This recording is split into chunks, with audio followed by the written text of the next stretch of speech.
In this video, I'm going to teach you how to add HubSpot to Google Calendar.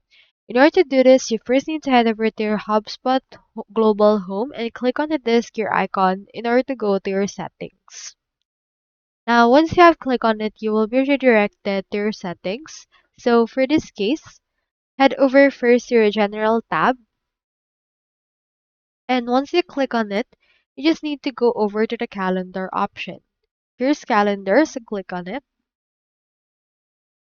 And from this case, you can see this option to connect your calendar. Click on the disconnect, and then let's choose right here Google, and click on connect.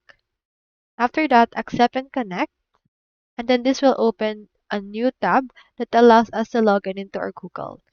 Let me head over and then log in into my Google account right here. Once you have chosen your account, you just need to continue and allow it access for your actual Google to be connected to HubSpot.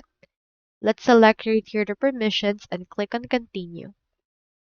Now, after you have done that, it will actually connect your calendar to HubSpot, and in just a few seconds, connection is complete and your calendar is now connected.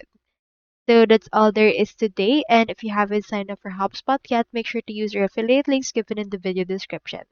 Thanks for watching, and I will see you in my next video.